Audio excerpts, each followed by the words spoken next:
x সমান c into T plus 1/t আর y সমান c into T minus কত 1/t। তাহলে এখান থেকে y বাই c সমান কত হবে t মাইনাস 1/t আর এখান থেকে x বাই c সমান কত হবে t প্লাস 1/t। তো আমরা একটা সূত্র জানি 4a, সূত্রে কি জানি a plus B whole square minus a minus B whole square. তো আমরা কি করলাম y square by c square করলাম আর এখানে t মাইনাস 1/t এর হোল স্কোয়ার করলাম, বড় করলাম। তাহলে এতেও করলাম, কেন করলাম একটু পরে বুঝতে পারবে।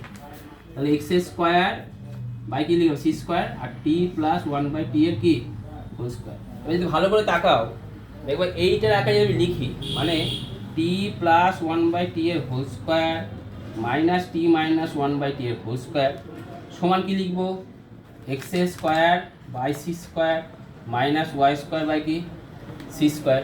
এটা কার সূত্র 4ab t ইন্টু 1 বাই কি t সমান x square by c square minus y square by c square. t কেটে দিলাম, অতএব x square by c square minus y square by c square সমান কত হলো 1। উত্তর জানতে চাইছে x y এর মধ্যে সম্পর্ক নির্ণয় করো যেখানে t বর্জিত, x এর মধ্যে সম্পর্ক আছে।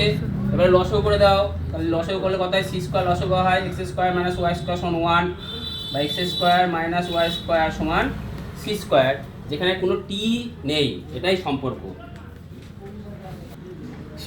তাহলে এটা কত হলো 4 আছে, সরি 4, এটা 4, তাহলে এটা কত হবে 4 হবে, এটা 4 c স্কোয়ার হবে, সরি 4 c স্কোয়ার হবে।